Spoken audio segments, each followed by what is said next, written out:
Muy buenos días, señoras y señores. Agradezco en nombre del Centro de Estudios Democráticos de América Latina su presencia en esta actividad que se enmarca en la iniciativa de los seminarios en línea, donde abordamos temas relacionados con los nuevos retos y nuevas dimensiones de la democracia, hacia un nuevo contrato social, hoy con la actividad número 37 de este tipo de actividades. Le solicitamos cumplir por favor con las siguientes recomendaciones. Apaguemos el micrófono y el video para poder utilizar mejor el ancho de banda.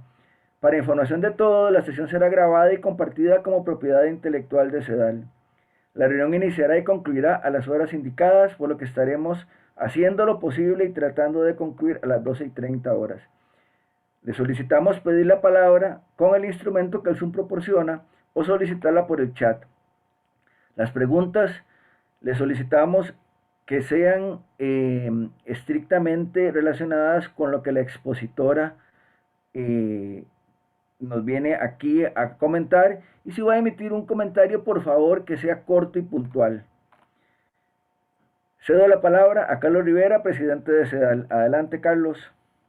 Gracias, Guido. Saludos cordiales a doña Belia, muy agradecidos por haber aceptado la invitación y a todas y a todos ustedes también por compartir un sábado más en estas jornadas de reflexión.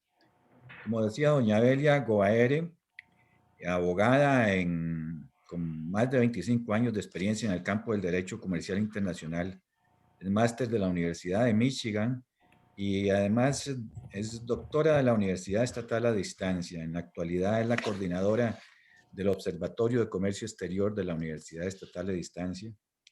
Ha trabajado con el BID, con la USAID, con USAID, la OEA como consultora en América Central y el Caribe, directora ejecutiva del Consejo de Promoción de la Competitividad de Costa Rica. Trabajó también para la presidenta Laura Chinchilla como asesora jurídica del Consejo Presidencial de Competitividad e Innovación. Fue viceministra de Economía en la segunda administración de don Oscar Arias Sánchez y tiene múltiples publicaciones. Entre ellas figuran como libros como Introducción al Derecho Comercial Internacional, ensayos temáticos del CAFCATA y a la víspera de un acuerdo de asociación con la Unión Europea, y el primer diagnóstico nacional de las pymes en Costa Rica, el del 2010. La doctora Gobaer es colaboradora habitual y comentarista editorial sobre cuestiones económicas y políticas de actualidad en el periódico La Nación. Y hoy la hemos invitado, acepta y nos ha definido un tema realmente importante que es recesión democrática y globalización. Doña Belia, muchas gracias y le cedo con mucha satisfacción la palabra. Muchas gracias, don Carlos. Muchas gracias a Luis Fernando por la invitación a compartir con ustedes lo que es en realidad una reflexión, una segunda reflexión sobre el tema del caso de Costa Rica dentro de la globalización y el retroceso que ha habido eh, democrático. Cuando se gestó esta segunda invitación, quedamos en abordar algunas de las áreas temáticas que habían quedado de la primera charla que impartí hace un par de meses sobre los órdenes de heterogeneidad resultantes de el modelo de desarrollo de Costa Rica. Entonces, en ese marco vamos a tocar estos ejes: impactos de la globalización, hay paralelismos entre el Brexit, Estados Unidos y Costa Rica. Van a ver la respuesta dentro de poco. Nuestro modelo de desarrollo, y nos vamos a enfocar en el orden resultante de heterogeneidad productiva nada más. La vez pasada habíamos visto la heterogeneidad territorial, social, laboral, educativa, y habíamos peinado esos órdenes de heterogeneidad. En este caso nos vamos a enfocar solo en el último. Algunas reflexiones sobre la recesión democrática y dónde estamos, y reflexiones finales. Y de hecho, saqué algunos elementos de artículos de La Nación previamente publicados, así que ha sido como una especie de visita, memory line, como dicen, a cuestiones previamente publicadas. Con la caída del muro de Berlín se acuñó un cambio de paradigmas donde el liberalismo económico, la democracia política y la apertura comercial fueron tres pilares del desarrollo contemporáneo. Pero en ese laissez-faire, laissez-passer, donde se creyó profundamente en la importancia de los derrames automáticos, se acentuaron muchas desigualdades. 30 años después vemos sus efectos en tres casos puntuales. Uno es el Reino Unido, segundo Estados Unidos y por último nuestro país, Costa Rica, que se comporta como un país desarrollado y donde se ven esas heterogeneidades productivas, territoriales, sociales, educativas. Veamos el primer caso. El fenómeno de Trump, así como el Brexit, ambos del 2016, corresponden a consecuencias negativas no deseadas, sino atendidas de la globalización, que han aumentado la desigualdad, la heterogeneidad territorial y propiciado la pérdida de empleos manufactureros en los países industrializados. Nuestra tesis, o mi tesis en particular, es que la victoria de Trump y el Brexit, ambos en el 2016, son un producto de esa tendencia anti-globalización. Veamos el primer caso. El referendo del 23 de junio del 2016 es posiblemente la decisión más trascendental de la historia del Reino Unido. El Reino Unido en 1972 había logrado adherirse a lo que era entonces la Comunidad Económica Europea, que luego se transformó en la Unión Europea, y desde entonces había sido uno de los miembros más importantes de ese bloque, que es más allá de un bloque comercial.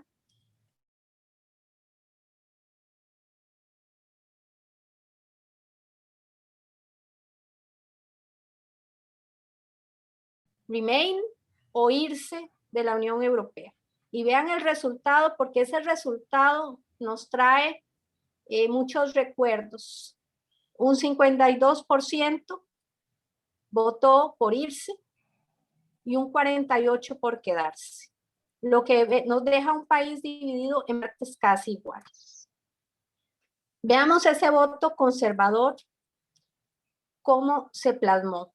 Hay brechas nacionales, hay que recordar que estamos hablando del Reino Unido, no de Inglaterra, donde Inglaterra y Gales votaron prioritariamente por marcharse de la Unión Europea y Escocia y Irlanda del Norte por quedarse. Hay brechas territoriales que en este momento, para el fin de esta presentación o de estas reflexiones, es lo que nos interesa. En las grandes ciudades como Londres o Edimburgo, ustedes ven que un 75% de la población votó por quedarse, ese R es de Remain, y la periferia, o lo que yo llamo las áreas más alejadas, votaron por marcharse. También vemos otras brechas educativas. A mayor nivel educativo, mayor voluntad por quedarse dentro del marco de la Unión Europea, y a menor nivel educativo, mayor voluntad por irse. Porque obviamente esa población no ve abiertas para sí las oportunidades que generan el comercio. Y hay brechas generacionales también. La población joven quiere quedarse, la población más adulta, a partir de 45 años, votó por irse. Entonces, la primera reflexión, y viene de un artículo mío precisamente de ese año, del 2016, es que los convidados de piedra de una globalización regida por las fuerzas ciegas del derrame del mercado votaron por el Brexit. Esa rebelión de las masas abandonadas por las élites a recoger migajas del derrame de la globalización es un grito ingenuo que no sustituye el liderazgo y la orientación. La globalización no está en entredicho, porque las fuerzas productivas de la historia no cambian con un voto, pero cuando la economía se abre, la población se encuentra diferentemente preparada para enfrentarla. El paisaje parroquial se revela asimétrico frente al universo cosmopolita. La apertura les cae de perlas a quienes tienen más alto nivel económico y académico, mejores competencias laborales y viven en grandes centros urbanos. Los obreros de industrias abandonadas a su suerte, los desempleados de fábrica que emigran a China, los pobladores de atrasadas zonas periféricas y los cesantes sin habilidades requeridas por el mercado necesitan políticas públicas para acceder a las nuevas ventajas. Sin ellas son automáticos perdedores y ese automatismo es más contundente que cualquier hipotético derrame. En el mismo año, en noviembre, tenemos el triunfo de Donald Trump a la presidencia de Estados Unidos. Y aunque el panorama es mucho más amplio en realidad, porque ahí no solo hay brechas territoriales o generacionales, también tenemos otros elementos que coadyuvan al triunfo de Donald Trump, destaca la brecha territorial y el movimiento antiglobalización. ¿Se acuerdan del Rust Belt que votó prioritariamente por Trump? Y las costas, salvo Florida, que votaron por Hillary Clinton. Claro, el triunfo de Trump también marca un paso adicional en esto lo que llama Stiglitz el malés de la globalización, pero hay que, en este caso preciso, englobarlo en una serie de coyunturas adicionales, ¿verdad? Obviamente es un sistema electoral que yo califico de disfuncional y posiblemente ustedes también, donde el voto popular de Hillary Clinton, que ganó con 3 millones de votos, se tuvo que rendir ante la evidencia de un voto electoral, que es un sistema propio de Estados Unidos, pero en todo caso vemos que el campo habló contra la ciudad. Todas las ciudades grandes y las periferias de las ciudades grandes tienden a votar demócrata o tienen un fuerte componente de voto demócrata, mientras que el campo vota más republicano. Y también vemos esa desindustrialización que es parte del Rust Belt y parte de sus problemas, y cómo votaron a favor de un nacionalismo y un proteccionismo que estaba representado por Donald Trump. Entonces aquí, y esta es otra reflexión de otro artículo, dice que si el triunfo de Donald Trump es un fenómeno típicamente norteamericano, como les señalaba, también es expresión de una oleada de contragolpe internacional, como reacción a impactos negativos no suficientemente enfrentados de la globalización. Y aquí llegamos a Costa Rica. Todos nosotros recordamos el 2008, porque yo creo que quedamos profundamente traumatizados, primero del esfuerzo por intentar ratificar el Tratado de Libre Comercio con los Estados Unidos, el DR-CAFTA, después por la agenda de implementación, y quiero hacer un comentario sobre la agenda complementaria. Entonces, aquí la reflexión es que Costa Rica ha servido como un laboratorio. Costa Rica se comporta como un país desarrollado.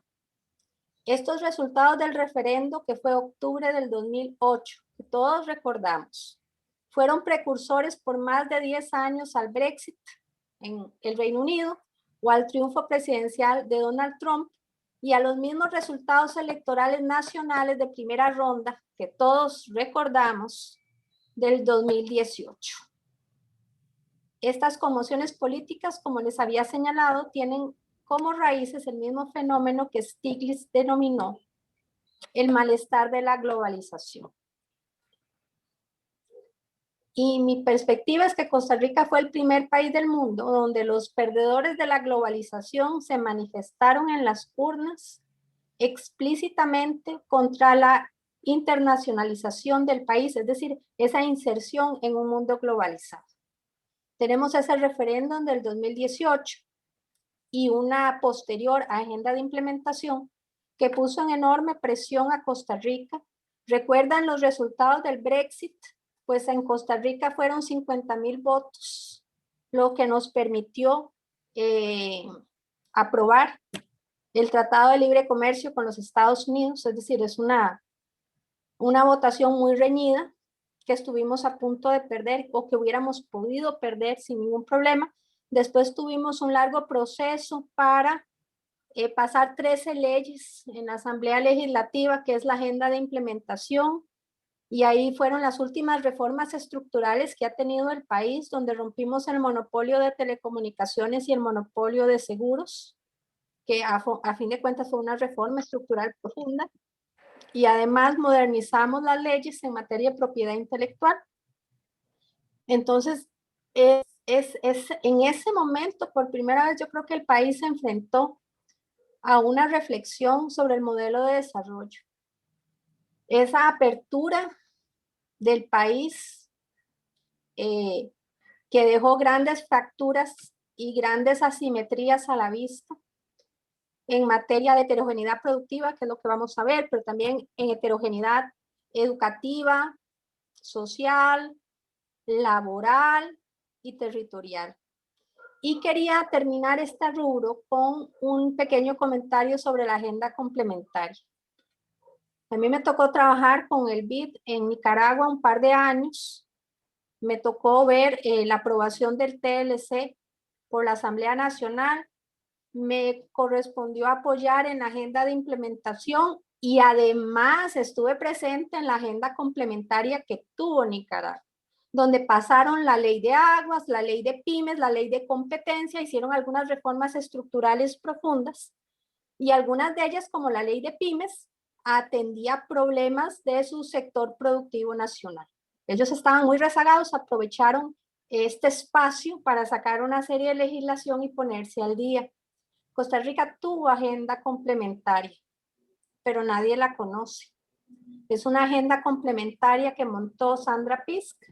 Tal vez algunos de ustedes estaban en el gobierno de don Oscar Arias en ese momento, pero a mí me tocó redactarla. Es decir, la agenda complementaria de Costa Rica existió y un elemento que recuerdo claramente es la red de cuido. La red de cuido de doña Laura Chinchilla nació con la agenda complementaria. Al menos se plasmó en papel por primera vez. Aquí el tema es que la agenda complementaria quedó en un escritorio y nunca se presentó.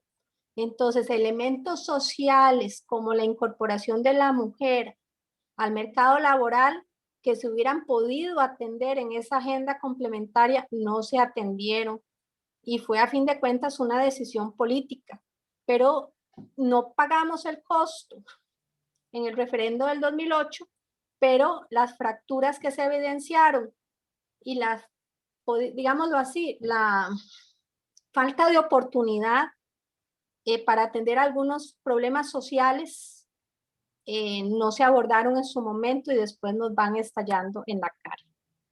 Vean este mapa al que regresaremos al final, donde tenemos dos momentos, el referendo de octubre del 2008, donde hubo un voto antiglobalización y donde se vio el país fuertemente fraccionado en partes casi iguales. Y después la primera ronda de las elecciones del 2018, donde la gran pregunta inicial era un voto religioso, que después en la municipalidad, en las elecciones municipales nos dimos cuenta que no era correcto, o si era un voto también por falta de acceso a las oportunidades generadas por el modelo de desarrollo, y pareciera que tiene que ver mucho con lo segundo. Una reflexión para terminar este rubro, este eje. La globalización, con todo lo positiva y a la larga definitiva que es, alimentó y alimenta aspectos contradictorios que al no ser debidamente atendidos se han acumulado hasta crear una marejada que arriesga a descarrilar los vagones del progreso en que viajamos. Están cambiando los signos de los tiempos y estamos en los inicios de un movimiento de retorno de este péndulo. Eso no detendrá por siempre la globalización, pero tendrá que renacer tomando en cuenta las falencias que nos llevaron a este impasse. Y yo creo que en este año que hemos pasado y viendo, por ejemplo, los datos que nos dio Pablo Sauma sobre la elevación de la pobreza, si pensábamos que teníamos algún margen de maniobra, ya no lo vamos a tener. El segundo eje de la presentación es sobre nuestro modelo de desarrollo y las heterogeneidades resultantes y nos vamos a centrar solamente en el tema productivo. Pero es importante para darle contenido a esta presentación. Recordamos que nuestro modelo de inserción costarricense fue una apuesta de los años 80 frente a una crisis donde fuimos el país más endeudado per cápita del mundo, y Costa Rica le apostó a un cambio de paradigma para insertarse en el mercado internacional con políticas públicas que han sido consistentes. Una apertura de mercados con una plataforma de tratados de libre comercio que ya se fueron negociando a partir de 1995, que permitieron un sostenido crecimiento de exportaciones y una asombrosa, sinceramente, diversificación de nuestra oferta exportable disponible y nuestra oferta de destinos, nuestros destinos meta. Una política de atracción de inversión extranjera directa también, sinceramente, profundamente exitosa, y el posicionamiento del país como destino turístico, que es un segmento productivo que también es otro de los grandes motores de nuestra economía. 30 años después, vemos los resultados, ¿no? Resultados altamente positivos, donde las exportaciones han crecido a niveles históricos, año con año. Tenemos un pujante comercio de bienes y un todavía más pujante comercio en servicios, incluso en pandemia. Una oferta exportable que es la más diversificada de América Latina, aproximadamente 4.500 productos, aproximadamente 150 destinos, con unas 4.000 empresas exportadoras y un flujo de inversión extranjera que ha crecido positivamente, a veces a 7.5, a veces más, a veces menos, incluso en tiempos de pandemia. Un emblemático posicionamiento turístico. Hasta el 2019 habíamos recibido 3 millones de visitantes, al que posiblemente regresaremos, tal vez y paulatinamente. Pero hay una clara heterogeneidad productiva. Estos son los dos términos acuñados por el Estado de la Nación hace más de una década, donde tenemos una nueva economía y una vieja economía que coexisten en Costa Rica, donde por un lado tenemos tecnología de punta, alto valor agregado y la participación en 5 grandes cadenas globales de valor. Todo eso apuntalado por exitosas políticas de zonas francas de excepción fiscal.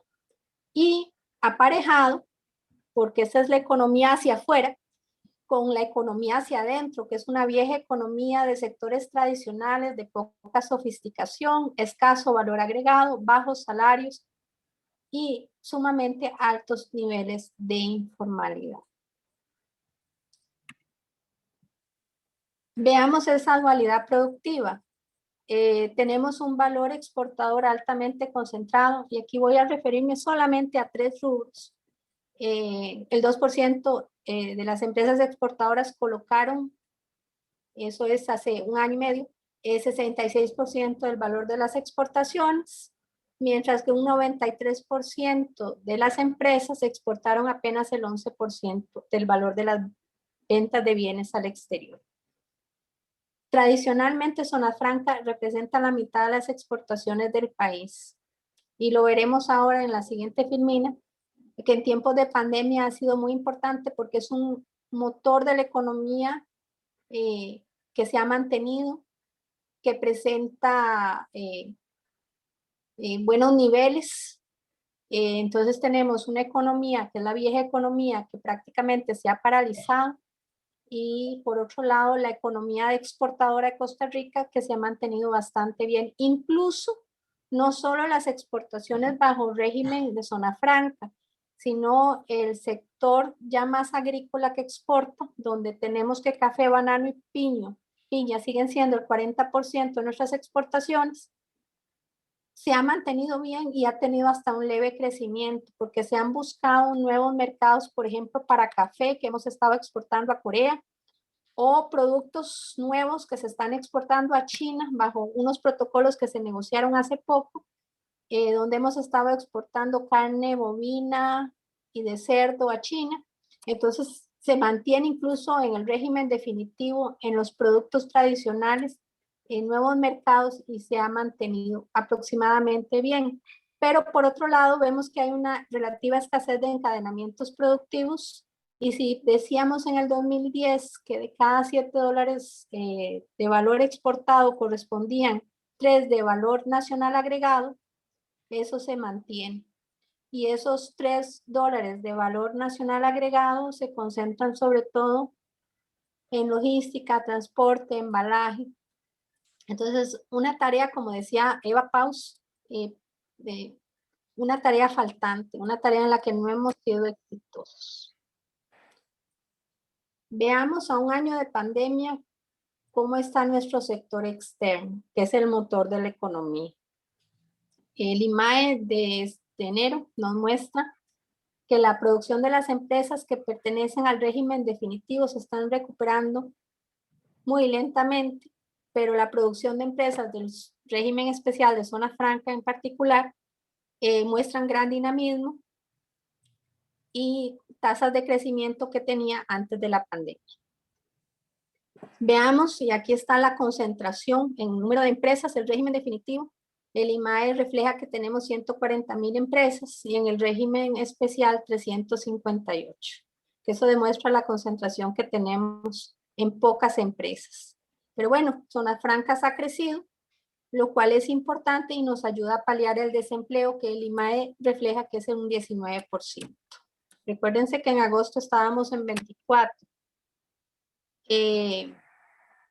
Pero la pandemia ha desnudado todavía más heterogeneidades preexistentes. Frente a esa exitosa política comercial, realmente podemos decir que el país no ha tenido política productiva. Política productiva dirigida a fomentar las capacidades de nuestro sector productivo endógeno desde hace más de 30 años y creo que estamos pagando las facturas el día de hoy. Esa heterogeneidad entre la vieja y nueva economía tiene impactos en salarios diferenciados y en el incremento de la desigualdad, y hoy las vemos al desnudo. Y la heterogeneidad productiva requiere políticas de convergencia que no hemos tenido o hemos tenido pero en una escala muy pequeña. Un ejemplo es encadenamientos productivos, donde tenemos desde hace 15 años primero teníamos un proyecto de encadenamiento productivo con el BID, después se transforma en un departamento de encadenamiento productivo, pero es un esfuerzo que no ha sido escalado. Si uno ve, por ejemplo, lo que es COMEX, el Ministerio de Comercio Exterior, y el número de personas que están o revisando, administrando tratados o negociando nuevos tratados, todo se ha paralizado un poco con la pandemia. Y usted ve el departamento de encadenamiento productivo de Procomer con 7 funcionarios, generalmente, tal vez hayan sumado alguno, desde la última vez que pregunté, y usted ve una desproporción en el nivel de esfuerzo. Y yo creo que lo estamos pagando ahora, y hay que abordar otras asimetrías como las laborales, las educativas, las sociales y las territoriales, en las que no voy a ahondar, pero hay que tener siempre presente. La última columna, perspectivas, hablaba de Uruguay y hacía una comparación muy poco favorable para Costa Rica. No hay que ir muy lejos, en realidad no hay que pensar en países como Irlanda, pues sí podemos pensar en ellos obviamente para sacar buenas prácticas o ver políticas productivas de Corea. Tenemos el ejemplo de Uruguay, que es un país pequeño en nuestro propio continente y donde se han tomado otro tipo de decisiones. Ellos han apostado a la apertura. Su principal socio comercial es China y después la Unión Europea, y de tercero va Estados Unidos, pero vean que exporta, pero han tenido política productiva. Ellos tienen una legislación que condiciona las inversiones, la inversión extranjera directa, a 3 grandes rubros. Uno es generación de empleo, el otro es encadenamiento productivo y el otro es el tema de impacto territorial. Y además han tenido una serie de políticas sociales. Entonces no vamos a entrar en el tema de quién ha estado a cargo de esas políticas sociales, pero que yo creo que el tema es un tema de pragmatismo. no importa de qué color sea el gato mientras sepa cazar. Y ven las cifras y uno dice, bueno, en Costa Rica los pobres han sido pobres 20 o 25 años, es decir, pasamos 20 años con un 20% de pobreza, pero ha habido crecimiento de la desigualdad. Pasamos de un Gini que estaba en 0.39 a 0.51. En cambio, Uruguay pudo erradicar la pobreza extrema y tiene una pobreza que ronda por el 8%. Son datos previos a la pandemia, pero excelente ejemplo de políticas públicas y de intervención social. Y la apuesta uruguaya fue la nuestra y no fue la nuestra, porque ellos se abrieron hacia afuera, pero también apostaron a su aparato productivo local y han tenido buenos resultados. Nosotros tuvimos políticas públicas consistentes por más de 30, 35, 40 años, pero estaban desproporcionalmente acentuadas hacia la apertura comercial. ¿Y hace cuánto que no tenemos política productiva? Hace mucho. Y podríamos estar mejor, y Uruguay es la prueba. Entonces, una reflexión es que, lo vuelvo a decir, nuestras políticas públicas estuvieron concentradas desproporcionalmente en la internacionalización a expensas del atraso local y en el orden productivo en el abandono de las pymes domésticas. Nos volvimos un ejemplo y un modelo emblemático de inserción al mundo globalizado, ¿sí? Y tenemos datos duros que prueban que ha sido una inserción sumamente exitosa, pero hacia adentro quedamos estancados con productividad de la industria interna estancada desde 1980. El turismo, en cambio, ha sido uno de los rubros donde hemos encadenado muy bien y hemos hecho mejor la tarea. Nos hemos abierto hacia afuera, pero es un segmento donde las empresas están localmente encadenadas. Sin embargo, en este momento, producto de la pandemia, es uno de los sectores más golpeados. Y la reflexión final es que esa apertura comercial no tenía un mapa de ruta de desarrollo integral. Su resultado fue un país que fue el país, que es el país en el que vivimos, de las dos Costa Ricas, un país paradójico, lleno de dualidades y contradicciones. Algunas reflexiones sobre la recesión democrática y pasamos a las reflexiones finales para darles espacio para que tengamos a lo que venimos hoy, que es un conversatorio de doble vía. Estamos en una clara época de recesión democrática. Yo creo que no es un momento cualquiera y que las democracias del mundo no están en su mejor momento.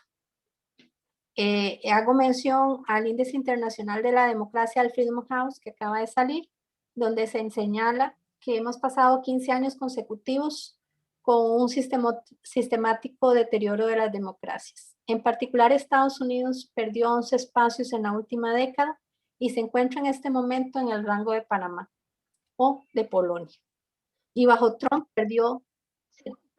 y en el 2020 perdió tres lugares. Tenemos prácticas electorales que yo pongo entre comillas figurativas, que apenas esconden el menoscabo democrático en India, Polonia, Hungría, la Turquía de Erdogan y la misma Rusia. Europa está siendo asaltada por olas migratorias desde hace varios años que exacerban fuertemente el nacionalismo y el autoritarismo. Basta ir mi familia viene de Mantova, que eso está en el norte de Italia, somos tútiles. Y cuando yo veo en Ostilia, que es un pueblito de 15,000 habitantes a orilla del Po, perdido en la llanura, y veo la cantidad de migrantes que hay y la presión que ejercen en los servicios públicos, aunque a uno se le parte el alma, uno dice, pues sí, uno entiende cómo se exacerba el nacionalismo en estos países, porque es un tema de volumen, ¿verdad? Y Costa Rica bien lo sabe. En América se han consolidado las dictaduras de Venezuela y hemos visto el deterioro profundo que ha tenido Nicaragua en los últimos años. Y en Estados Unidos, que perdió 11 escaños o 11 lugares en la última década, perdió 3 en el 2020. Y podemos hacer el recorrido, la negativa de Trump y de los republicanos de conceder las elecciones, el ataque al Capitolio de este año, la combinación de supresión al voto a nivel estatal, 250 leyes estatales en 43 estados, y el filibusterismo que se está discutiendo en el Senado.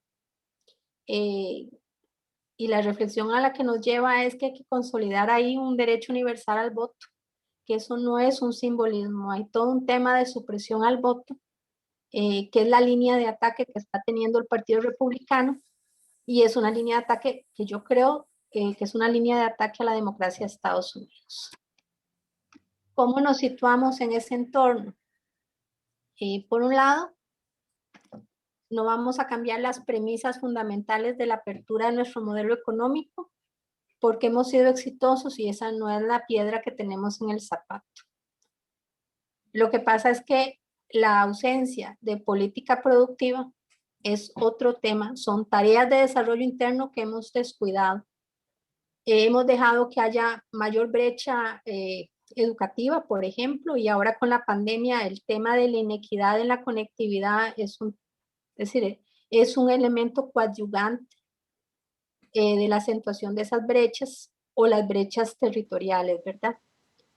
Creo que la actual situación crea condiciones especialmente duras para llevar a cabo transformaciones complementarias que no hemos podido o no hemos querido hacer y que se acumulan con un déficit fiscal, atrasada infraestructura, difícil gobernanza, rampante desigualdad, exclusión, alto desempleo, como nunca hemos visto, y poca eficiencia educativa. Creo que es la platina de nuestro desarrollo unilateral y asimétrico que no pudo habernos caído en peor momento. Regresamos al mapa. Este es el mapa que nos muestra la primera ronda del 2018 y la pregunta si era un voto religioso o un voto por acceso a oportunidades, y son las dos Costa Ricas, las de las costas y las del centro. Y son dos Costa Ricas territorialmente definidas, pero la gran pregunta es cómo puede ser posible que esa división ideológica y ética corresponda de una forma tan precisa a espacios geográficos idénticamente marcados. Y una respuesta es esa correlación entre los contrastes territoriales de desarrollo humano y el resultado territorial de las votaciones por cada partido. Los cantones donde venció el candidato evangélico son los más rezagados socialmente en todas las dimensiones del desarrollo humano, económico, social y ambiental. Y nos queda como lección, porque estamos a un año de las elecciones, tenemos una serie de preocupaciones, hay una creciente conciencia de las falencias del modelo. Ese modelo fue a las urnas en el 2008 y creo que fue a las urnas de alguna manera también, tal vez no tan evidentemente, pero fue a las urnas en la primera ronda del 2018. Tenemos un aumento en las brechas y un consecuente malestar ante el proceso de globalización y ante el proceso de acentuación de las asimetrías. Esos comicios del 2018 confirmaron que hay lo que yo llamo proceso subyacente de malaise económica y social. Tenemos además como un factor coadyuvante una evidente fragilidad de identidad partidaria. Ustedes lo saben mejor que yo. Una volatilidad de las preferencias de un electorado que parece ser que no encuentra en las ofertas partidarias un anclaje o una respuesta a sus inquietudes. Y esta es mi última filmina y viene con una advertencia premonitoria. Esos electorados despiertan de resacas de abandonos y promesas vanas. Es lo que yo llamo la venta de candidatos como Coca-Colas. Es el peligro de la demagogia que se puede alimentar de descontentos fabricando marcas electorales en un interminable círculo vicioso que vuelve a corromper la inocencia del imaginario democrático. Eso lo escribí el día después de los resultados de la primera ronda del 2018. Cuando estamos a un año de las elecciones y no se siente entusiasmo, creo que ese desaliento es una advertencia premonitoria. Les dejo algunas referencias y mi agradecimiento por el espacio y la escucha, y quedo atenta a la conversación que se genere a partir de ese momento.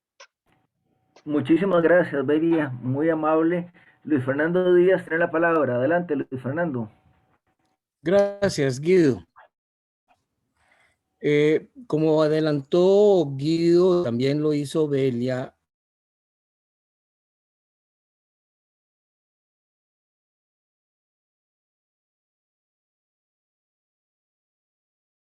Desde ese punto de vista y con esa perspectiva, hay una lista de compañeros que han preparado algunas preguntas y algunas intervenciones para establecer hasta donde sea posible ese coloquio. Yo siempre aprovecho, Belia, en este ratito antes de entrar a las preguntas para agradecer, porque después al final falta tiempo para darles gracias, especialmente al expositor o la expositora que se prepara con tanto cuidado, y también porque los compañeros ya empiezan hacia el final de la charla o hacia el final del tiempo que le hemos dedicado a esto, empiezan a encontrar la necesidad de ir a hacer otras cosas, y vemos cómo el número de 47, 48 participantes que hemos tenido hoy empieza a reducirse y llegan a ser 39 o algo así. Entonces, gracias. Pero también yo aprovecho, Belia, para darle las gracias a los habituales. Tenemos ya un grupo de 30 a 35 personas que vienen con regularidad y participan con regularidad en estas actividades de los sábados. Ricardo Thompson, Ricardo Agüero, para mencionar unos 3 nada más, Alejandro González.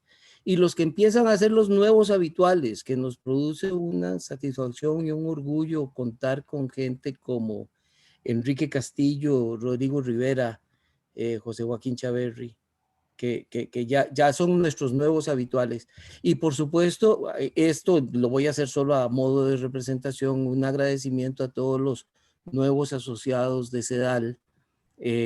Hoy tenemos aquí a varios de ellos, pero quiero a nombre de todos ellos agradecerle a Mimi Prado. Bueno, de todo ese grupo de gente, a veces conversamos con algunos y por supuesto conversamos con algunos más, y hay algunos que están más cerca de lo que pretendemos hacer. Esta sesión de hoy y la del próximo sábado queremos darles cierta continuidad. No les voy a anunciar yo todavía quién es el próximo sábado. Después viene Semana Santa, que Guido Mora nos ha dicho que tenemos feriado el sábado de Semana Santa. Y después del sábado de Semana Santa, 8 días después, viene otro compañero.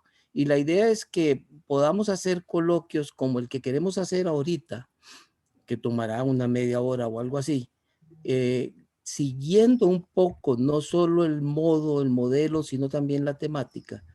Y algunos de esos compañeros ya se están preparando con esa visión. Entonces, es un experimento, hoy es un experimento. Ya lo hemos intentado antes, pero no ha sido lo más exitoso del mundo. Hoy vamos a empezar con Pablo Sauma. La ventaja con Pablo, ojalá ya esté claramente comunicado, no lo veo que tenga prendido el micrófono. La ventaja con Pablo es que dice Pablo, bueno, pero es como seguir la conversación que tuve con Belia ayer. Bueno, de eso se trata.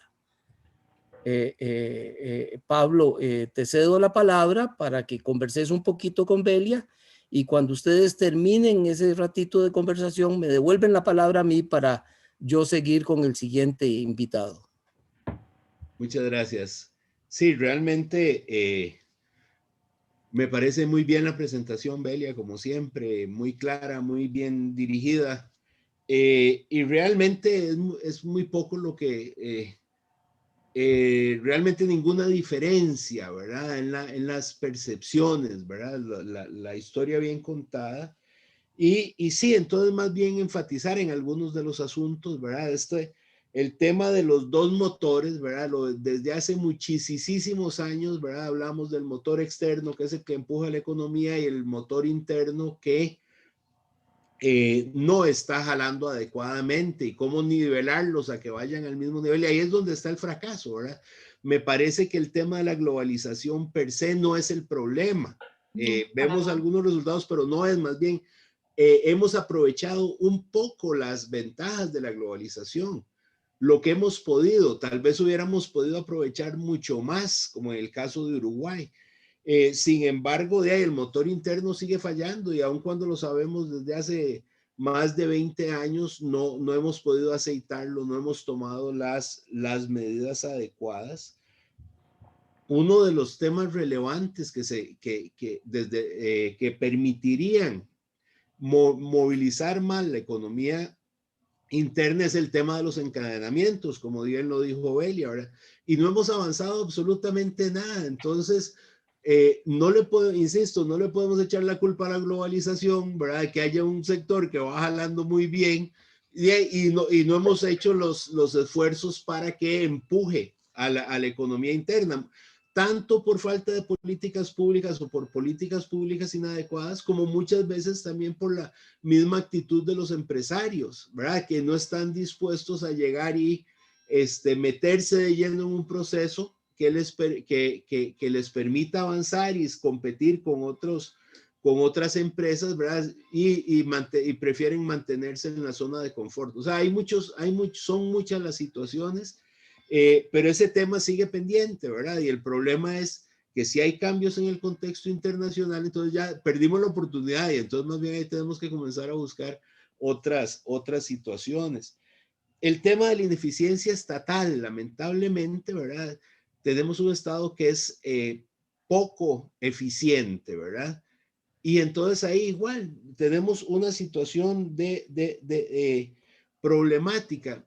Cuando se habla de las empresas en competencia, por ejemplo, y esa es mi opinión personal, si nosotros vemos que se ha ganado protegiendo a las empresas estas en competencia, al final, el ICE Telecomunicaciones, cuando se dio la apertura en las telecomunicaciones, tenían previsto que en el peor de los casos, en la peor de las situaciones, iban a perder un 30% del mercado de las telecomunicaciones. O sea, 70%, mantener el 70% del mercado era su peor punto. Ya van perdiendo el 40 y resto por ciento. Y se han protegido para que logren defenderse de la competencia, y no han sabido avanzar. Y realmente esto, entonces uno dice, ¿para qué? Al final, la apertura de las telecomunicaciones, yo creo que todos debemos de estar de acuerdo en que fue beneficioso, independientemente de las circunstancias como se dieron. No sé si se acuerdan cuando uno tenía que inscribirse en una lista en el ICE y esperarse meses para que le dieran un teléfono celular, y ahora lo consigue simplemente en cualquier esquina. Eso no hubiera pasado si hubiéramos seguido con el ICE, ¿verdad? Entonces, igual los seguros, en algún momento con la apertura de los seguros bajaron, el INSS hizo un esfuerzo y bajaron los seguros, no sé si cuánto lo notaron, pero ya están volviendo a subir los precios, como están solos, como la competencia no prefiere pegarse y obtener ganancias igual que los bancos. Entonces, esas famosas situaciones no nos han dado ventaja en esta apertura. El caso de la educación, con todo lo complicado que es, pasamos del 6% a casi el 8% del PIB, sin mejoras reales en la calidad, más bien en la prueba PISA, por más criticada que sea, pero vamos de caída, vamos bajando, entonces estamos gastando más y obteniendo menores beneficios. Entonces, mientras eso, el tema de la infraestructura, igual, préstamos que que se han conseguido y que no se ejecutan, todo esto que todos siempre se ha mencionado en los últimos años, que eso va a cambiar y se siguen perdiendo dineros de infraestructura. A lo que voy es que mientras no se cambien un montón de cosas internas que sabemos que hay que cambiarlas desde hace muchos años, difícilmente vamos a obtener beneficios más allá de los que estamos teniendo del contexto internacional. Parte del problema es la ausencia también de algún tipo de políticas de Estado con visión de largo plazo, ¿verdad? Que no sea que cada vez que hay un cambio de gobierno llega el nuevo presidente o presidenta, no, aunque dicen que no se debe decir presidenta, pero bueno, como sea. Realmente a cambiar todo, a hacerlo todo, a descubrir el agua tibia, ¿verdad? Y eso no funciona. Entonces yo creo que sí tenemos que escribir esa hoja de ruta, ¿verdad? Tenerla muy clara y seguirla. Bueno, esos son mi comentario en la parte económica, pero concuerda plenamente con lo que Belia indicó. Belia, ¿sugiere esto algo que haya que agregar? Sí, yo quisiera referirme a un par de temas. Por un lado, yo he estado hablando de heterogeneidad, pero agreguemos una más, la dualidad institucional. Si usted ve lo que yo llamo el triunvirato, COMEX, Procomer y CINDE, y vea por otro lado el MEIC, por ejemplo, el Ministerio de Economía, que yo estuve en esa cartera, entonces lo conozco muy bien, y usted ve una dualidad institucional, es recurso bien remunerado de buena gestión la que usted ubica en COMEX, CINDE, Procomer. Y usted ve el MEIC o el MISIT o el Ministerio de Agricultura, y entonces usted dice, bueno, necesitamos políticas de Estado, como dice Pablo Sauma, pero ¿quién las va a ejecutar? Si usted tiene una diferenciación muy fuerte a nivel de capacidad de gestión, entonces usted ve que las políticas de apertura o de inserción que fueron las correctas están apuntalados por funcionarios o consultores, porque tienen dualidad en términos de contratación. En COMEX puede ser consultor o usted puede ser funcionario público, pero son mejor remunerados y están mejor escogidos. Entonces usted tiene ahí un andamiaje institucional de soporte que está a la altura. Y usted ve el MEIC o ve Agricultura o ve el MISIT, y entonces usted dice, bueno, con razón, primero no tenemos esas políticas de Estado, pero no tenemos además el soporte institucional que las apalanque. Con doña Laura se había implementado lo que se llamaba el Consejo Presidencial de Competitividad e Innovación para marcar esa hoja de ruta de largo plazo, y a mí me había gustado mucho la idea de intentar tener un puente entre administraciones y no que todo se engavete cuando hay cambio de partido, cambio de administración. No necesariamente tiene que ser otro partido. Pasamos de una administración, por ejemplo, de Oscar Arias a la de Chinchilla, se pueden perder la mitad de los proyectos, pero entonces necesitamos algún tipo de órgano, y yo he estado peleando ese tema en la prensa, pero con muy poco resultado, y el frío no está en las cobijas. El problema, estaba viendo el chat, el problema no es la apertura. Una persona estaba diciendo que estaba a favor del no porque no creyera en la apertura, es correcto, pero las tareas internas que hemos descuidado no es culpa de la apertura ni de la globalización, la acentúa, pero en realidad son tareas nuestras. El no tener políticas para fortalecer los ecosistemas de segmentos productivos que tienen potencial para crecer es un tema nuestro, no es del ámbito del comercio exterior. Por ejemplo, el segmento de las TICs en Costa Rica está conformado por pymes prioritariamente, y es un segmento en claro crecimiento. Entonces, ¿por qué no se fortalece un ecosistema donde se vea el tema institucional, pero también las políticas educativas de acompañamiento? Porque necesitamos muchas veces el personal que tenga las competencias o el perfil de competencias adecuados para nutrir esos sectores.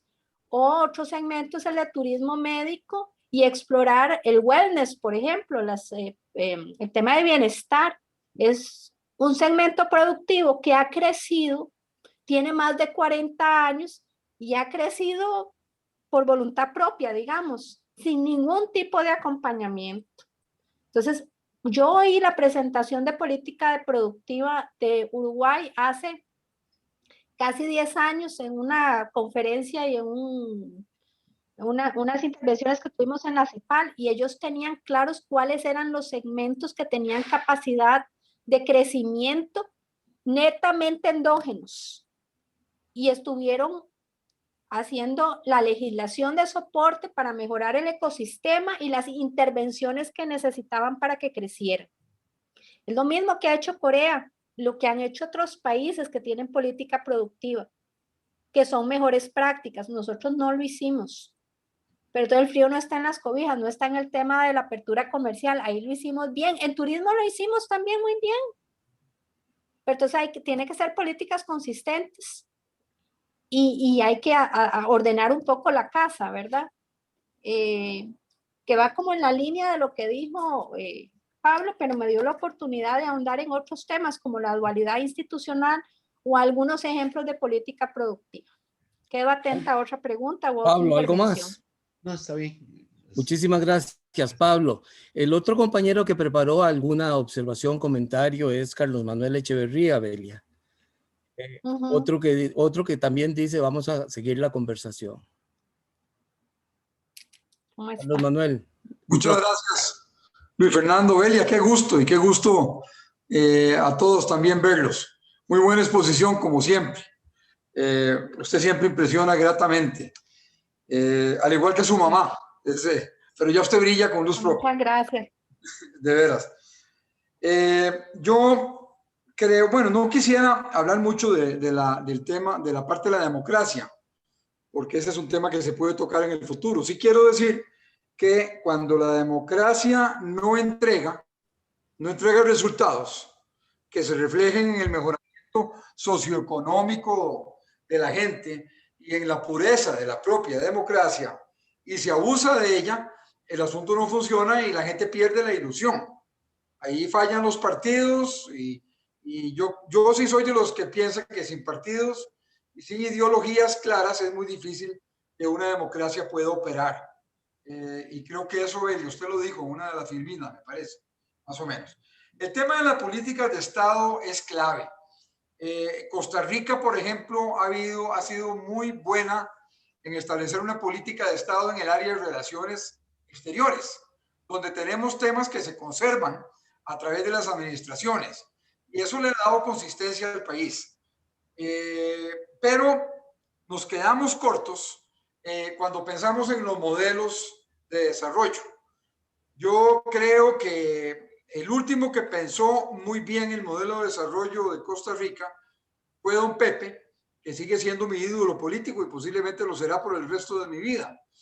Y le perdono cualquier falla que como ser humano haya tenido, porque su contribución fue espectacular al diseñar un modelo de desarrollo que funcionaba, pero lo abusamos. Creo que Pablo se refirió a eso.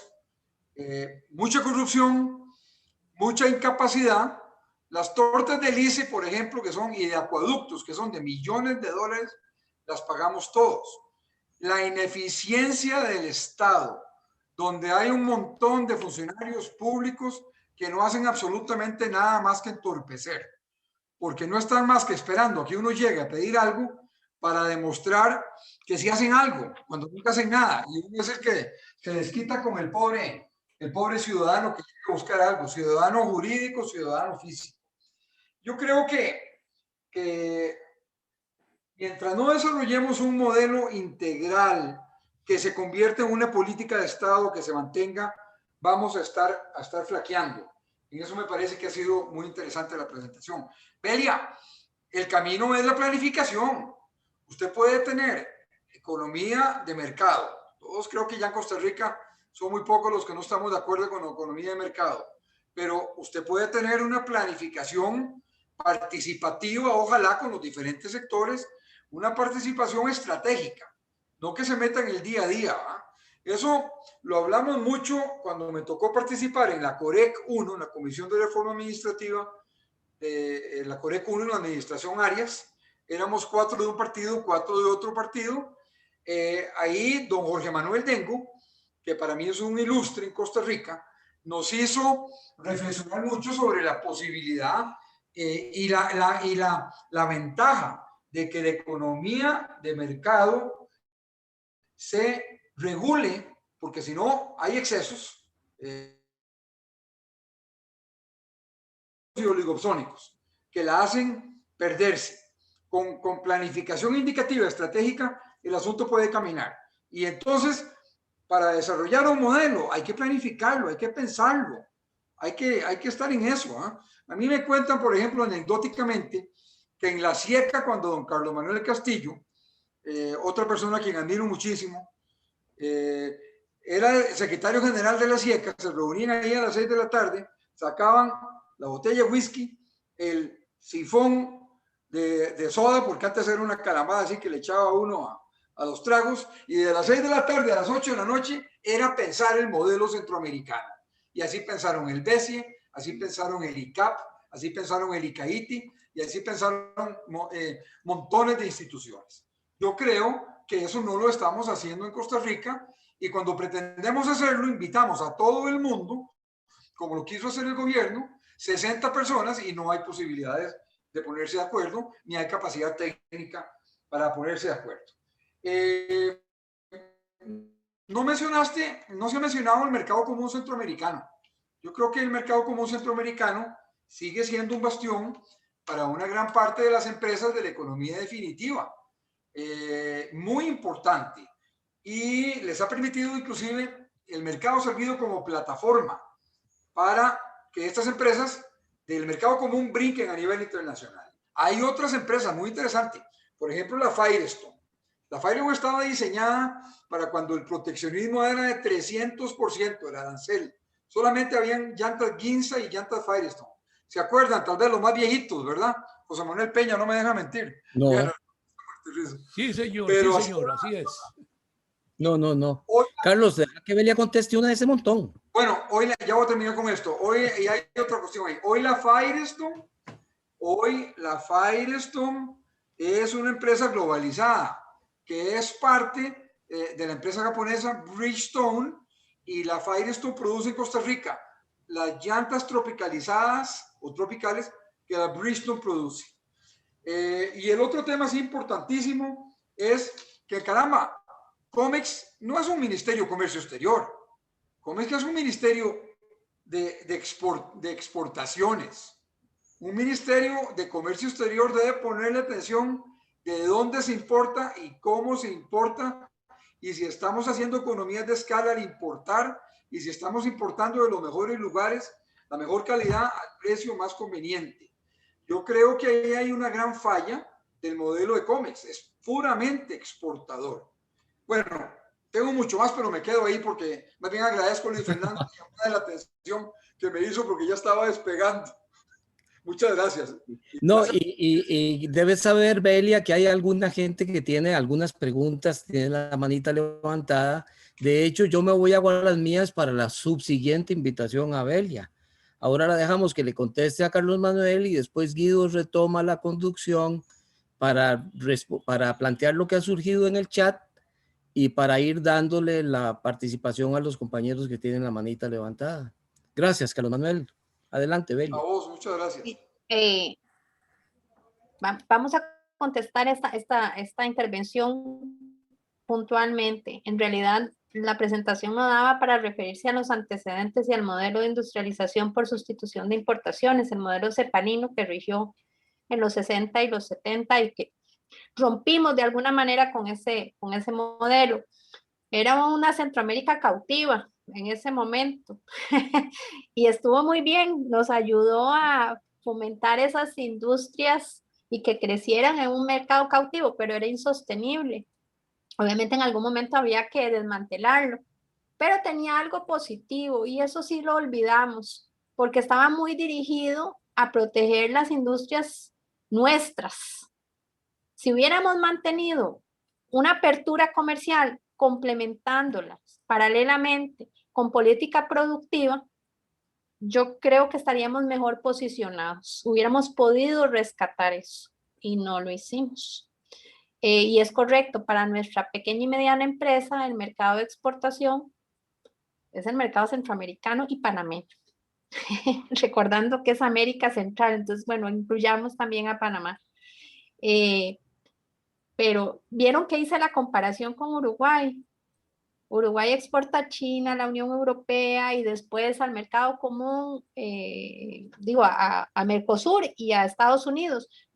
Para nosotros, Centroamérica es muy importante, sobre todo para el pequeño productor, pero también algunas de nuestras pymes exportan a la Unión Europea, es decir, es un mercado muy relevante y no lo habíamos mencionado, entonces de paso lo menciono. Veo que hay varias manos levantadas. ¿Cómo procedemos? Fernando, ¿te da la palabra? Guido asume la conducción ahora. Pues, micrófono, Guido. Don Guido. Ya estoy aquí. Sí, Guido, un solo aspecto. En este momento nos quedan como unos 10 minutos y yo sé que eso la gente puede sentirse agredida porque empezamos a cortar el tiempo, pero entonces que sean intervenciones muy cortitas, muy rápidas. Perfecto. Vamos a ceder la palabra a José León de Santi. José León, adelante, por favor.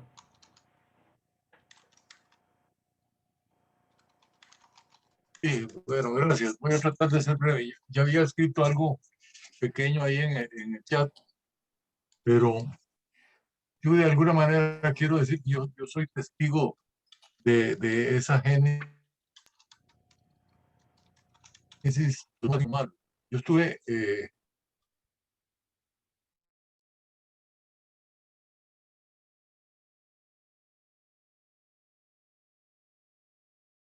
de hecho, doña Belia trabajó con nosotros un tiempo.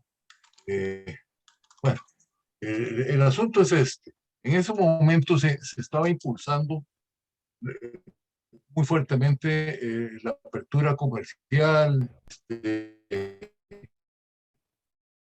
y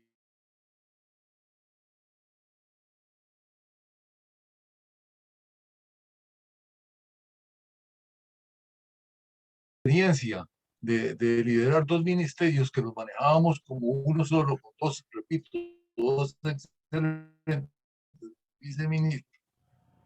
Nos dimos cuenta de el efecto coordinador que tenían esos dos ministerios al estar bajo una sombrilla, no porque yo sabía de ciencia y tecnología muchísimo o de economía muchísimo, no, es que había una, y me di cuenta de que nosotros en economía teníamos una dirección de comercio exterior, muy debilitada, pero con gente buena, que no tenían mayores recursos ni mayores cosas.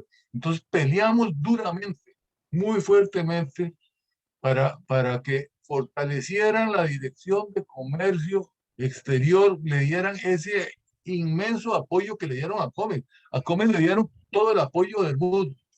Y yo no creo que eso haya sido malo, porque en ese aspecto fueron muy buenos. Pero si ese apoyo se hubiera dado dentro de la misma sombrilla del MEC, una transformación grande, seria, bien pensada del ministerio, hubiéramos coordinado tres áreas fundamentales con las otras que ya teníamos, que era el comercio interno, la producción interna, la industria, comercio, etcétera. Y si hubiera dado esa, no se hubieran creado dos motores, uno bueno y otro malo, descuidado, porque ese mismo efecto hubiera permeado para que se entendiera la necesidad de que las industrias costarricenses necesitaban de una inversión mayor en investigación, en ciencia y tecnología, pero que necesitaban también prepararse para competir en el mercado interno con las empresas que venían de afuera, y que podían prepararse para empezar a que las empresas se encadenaran primero con las empresas que venían del exterior a Zona Franca. Y eso, teníamos hasta una meta enorme, alrededor de 10, 15% de las necesidades de compra de las empresas de Zona Franca que fueran locales, ¿verdad? Bueno, desafortunadamente realmente había una cierta euforia por el lado exterior en el país y las ventajas de la inversión extranjera y la zona franca y las empresas que apoyan. Entonces se olvidaron de esa que nosotros estábamos proponiendo, decidieron crear un solo ministerio para la exportación y claro, dejaron solo todo lo demás. Además de feria, yo era ministro por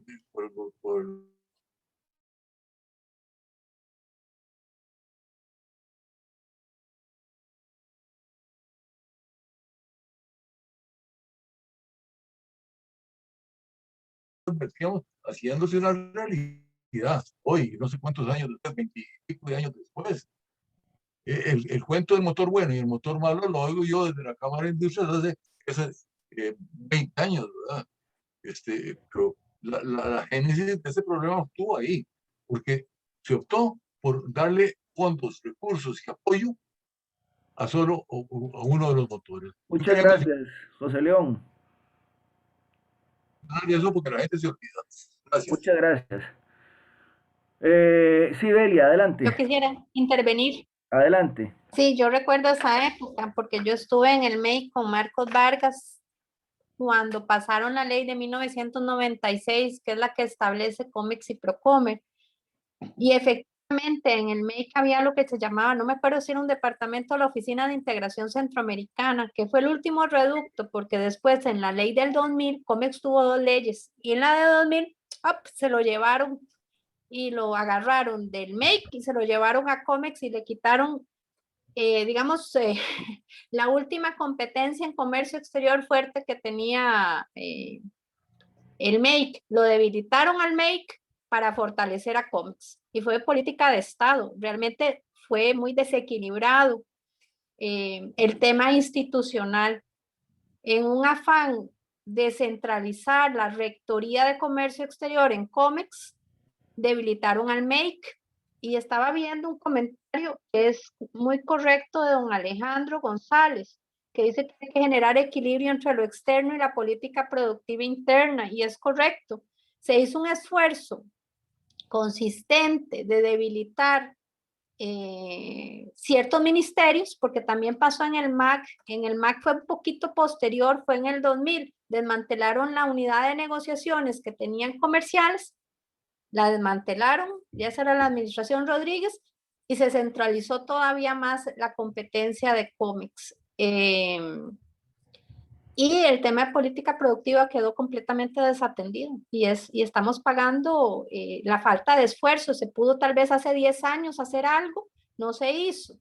Yo participé en 2 proyectos del KDI de Corea hace un par de años y están engavetados. Entonces realmente es un tema que no sé qué tiene que pasar para que volvamos a tener un poco más de equilibrio, y nos falta una persona, entonces cedo la palabra. Sí, hay 2 personas con las manos levantadas con quien cerramos la participación de los asistentes. Enrique Gomaris y Priscila Solano, les ruego por favor que seamos muy puntuales para poder ajustarnos a los tiempos que habíamos definido. Adelante, Enrique.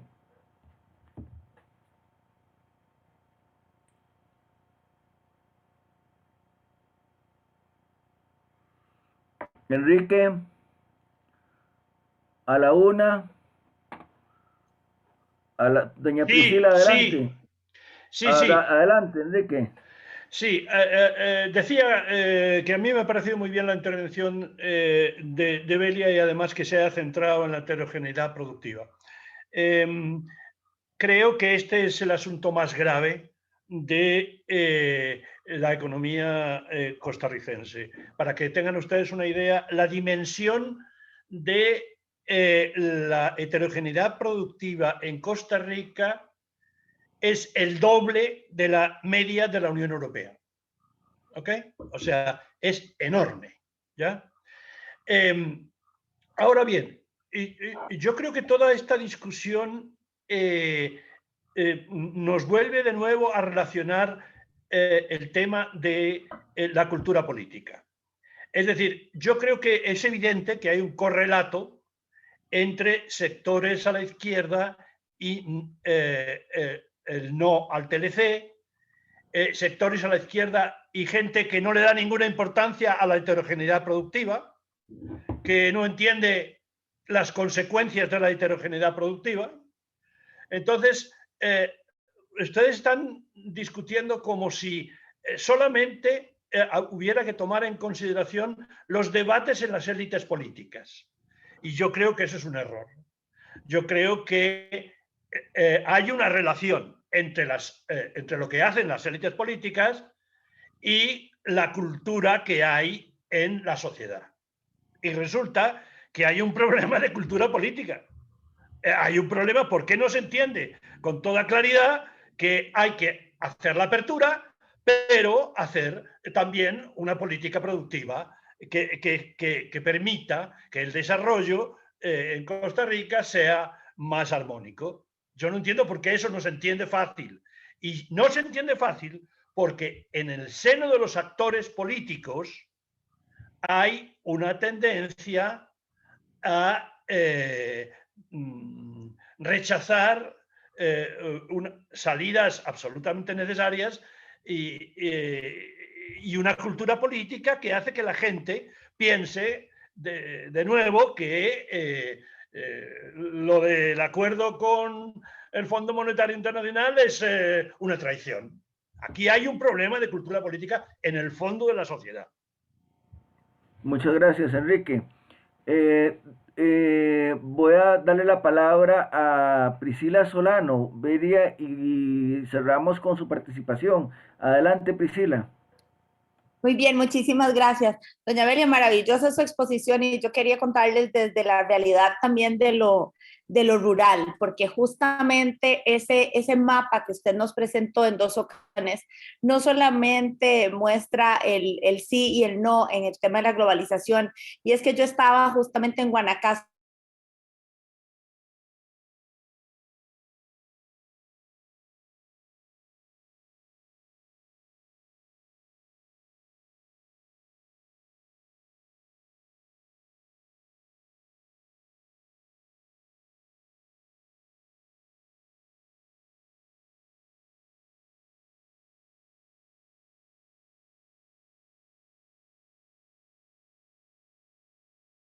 grietas entre lo rural y lo urbano.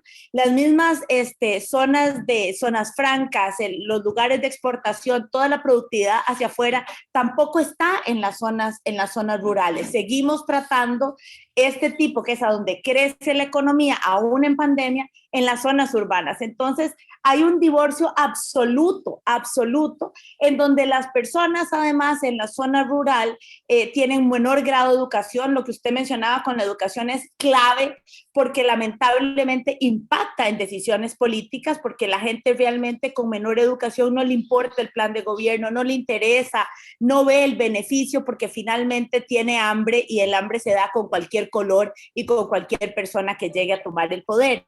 Pero sí siente un abrazo, un confort, un apoyo de la parte religiosa. Y eso sí me preocupa muchísimo, porque la parte política no está realmente resolviendo las necesidades básicas de hambre, porque estamos hablando de necesidades básicas de comida ahora, ¿verdad? Que sí resuelve la parte religiosa y que ha tomado ventaja de una forma, pues, lamentablemente tomando ventajas también en lo político. Eso por un lado. Otro tema concreto es, yo quiero saber qué pasó con esa agenda complementaria que quedó en el escritorio. O sea, me parece vital que la retomemos, porque realmente el tema de la red de cuido, y volvamos a la economía de cuido, que recién acabamos de estar la semana pasada conociendo los estudios, la encuesta sobre los cuidos, es de vital importancia. Las mujeres seguimos siendo las que más sufrimos con el tema de la pobreza, del hambre y sobre todo la población con discapacidad. Y el tercer punto es, cuando analizamos el tema del Brexit, cuando analizamos también qué ha pasado en las elecciones en otros países, estamos dejando de lado que ahora los temas electorales pasan por la política en redes sociales, pasan por tener el impacto de lo que fue en aquel momento Google Analytics, perdón, el de Analytics, ya se me fue el nombre completo, que manipularon también el Brexit y quedó claro esa manipulación y quedó claro la manipulación con Trump. Entonces vemos cómo las redes sociales también se vuelven un factor que ayuda a las personas cuando la educación no es mucha a manipular en vez de persuadir y buscar el bien común. Eso sería muy puntualmente mis comentarios. Muchísimas gracias. Muchas gracias, don Enrique. Coincido completamente con usted. Es un problema de cultura política. Y me pareció muy valiosa su intervención. Vamos en la misma línea. Priscila, sería doña Priscila, para mantener la equidad de trato. Priscila, por favor. Tiene usted toda la razón. El tema de la religión nos va a perseguir, va a ser el fantasma que nos va a perseguir porque demostraron en esa primera ronda donde quedaron por fuera tanto el PLN como el PUSC, el impacto que tienen directamente en la gente, en las comunidades, donde ellos llegan, que nosotros parece ser que no estamos llegando. Y más o menos me consolé con las municipales, con las elecciones, pero vamos a volver a tener esa problemática ahora en la próxima elección. Espero que sea de una forma menos peligrosa que la vez pasada. Yo sinceramente, estamos en la CEDAL. Yo quisiera que alguno de los partidos moderados llegara a la segunda ronda, porque vamos a ir a segunda ronda, y quisiera que llegara un candidato porque yo creo que la clase media se sintiera confortable en votar. Esa agenda complementaria se engavetó. Sandra Piz después sacó el tema de la red de cuido que venía en la agenda. Acuérdense que la agenda la montó Sandra Piz y la redacté yo. Y se trasladó a la administración Chinchilla, pero es lo único que se trasladó. Y el tema de las redes sociales, pues sí, yo creo que tiene que ver también con un tema educativo. La gente reenvía tweets, la gente cree noticias falsas, la gente no lee los periódicos. Y yo sinceramente creo que es un tema, es una crisis educativa tremenda. Ahí está la baja, no la cantidad que se invierte del PIB, como lo dijo bien Pablo Sauma, sino la baja calidad, el bajo rédito que estamos teniendo por esa inversión que es tan importante y que hay que mantenerla, pero hay que velar por esa calidad que se está deteriorando. Y la gente que cree más en lo que llega por el Facebook y que no lee La Nación o que no da seguimiento a las noticias, es un problema con el que vamos a tener que lidiar. Y por eso decía que se venden los candidatos como si se vendieran Coca-Colas por un tema de mercadeo político, pero la gente no se pregunta cuál es el plan de gobierno o cuál es la línea que están persiguiendo, cuáles son los proyectos concretos. La gente a veces promete o pide un cheque en blanco y la gente se va de bruces, perdonando.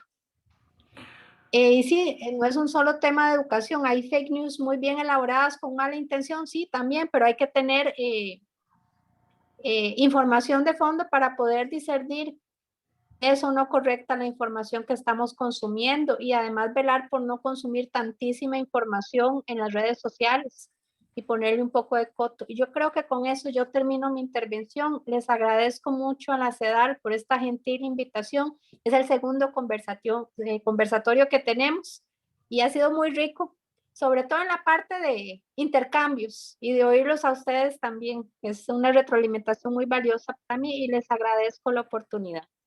Muchas gracias, Belia. Pensar también en que no es solamente un motor el que ha funcionado, sino que de alguna manera también los partidos políticos se han quedado sin una agenda que permita preocuparse por impulsar la equidad y la igualdad entre los ciudadanos. No es solamente generar riqueza, ya si algo ha probado es que la teoría del derrame no ha sido lo exitosa que se presumía que era, sino que el Estado tiene que también jugar su papel para distribuir riqueza y hacerle llegar algunos de esos beneficios a los sectores más débiles y sobre todo en el caso nuestro a costas de algunos sectores rurales que han sido abandonados. Cedo la palabra a Carlos Rivera. Carlos, adelante. Gracias, Guido.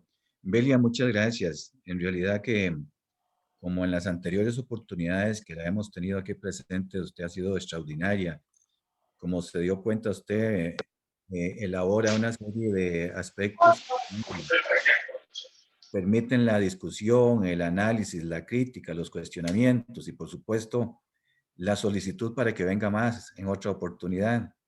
Particularmente yo tenía una inquietud que la dejo para la discusión futura, cuando habló usted del tema de la democracia y de los niveles en donde algunos países han venido bajando en cuanto al rango que se tenía. Si eso es en realidad una pérdida, una crítica al cuestionamiento a la calidad de la democracia o es el sistema político como tal, pero es parte de una nueva discusión que vamos a tener en el futuro. Muchas gracias a todas y a todos ustedes por la asistencia.